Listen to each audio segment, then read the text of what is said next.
संसार में शिक्षा से बढ़कर कोई धन नहीं हो सकता। एक थी राजा, उन्हें पशु पक्षियों से बहुत प्यार था। वे पशु पक्षियों से मिलने के लिए वन में जाते थे। हमेशा की तरह एक दिन राजा पशु पक्षियों को देखने के लिए वन में गए। अचानक आसमान में बादल छा गए और तेज तेज बारिश होने लगी।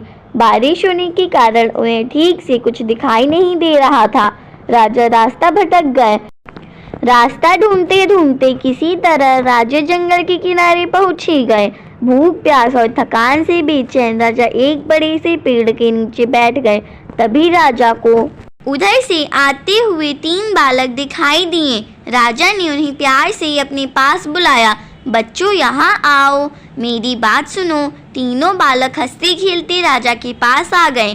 तब राजा बोले, मुझे बहुत भूख और प्यास लगी है, क्या मुझे भोजन और पानी मिल सकता है? बालक बोले, पास में ही हमारा घर है, हम अभी जाकर आपके लिए भोजन और पानी लेकर आते हैं, आप बस थोड़ा सा इंतजार कीजिए। तीनों बालक दौड़ कर गए और राजा के लिए भोजन और पानी ले आए। राजा बालकों के व्यवहार से बहुत खुश हुए। वे बोले, प्यारे बच्चों, तुमने मेरी भूख और प्यास मिटाई है। मैं तुम तीनों बालकों को इनाम के रूप में कुछ देना चाहता हूँ। बताओ तुम बालकों को क्या चाहिए? थोड़ी देर सोचने के बाद एक बालक बोला, महाराज, क्या आप मुझे एक बड़ा सा बंगला और गाड़ी दे सकते हैं? राजा बोले, हाँ हाँ, क्यों नहीं, अगर तुम्हें ये ही चाहिए तो ज़रूर मिलेगा। अब तो बालक फूले न समाया।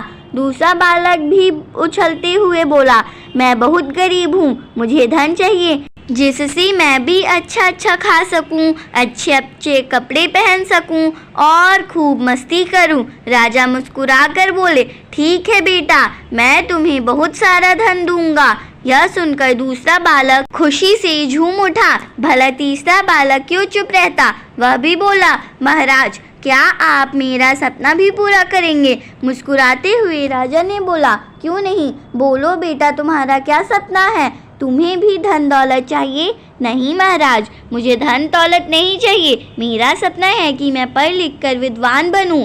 क्या आप मेरे लिए कुछ कर सकते हैं? तीसरे बालक की बात सुनकर राजा बहुत खुश हुए। राजा ने उसके पढ़ने लिखने की उचित व्यवस्था करवा दी। वह मेहनती बालक था। वह दिन रात लगन से पढ़ता और कक्षा में पहला स्थान प्राप्त करता। इस तरह समय बीतता गया। वह पढ़ लिख कर विद्वान बन गया। राजा ने उसे राज्य का मंत्री बना दिया।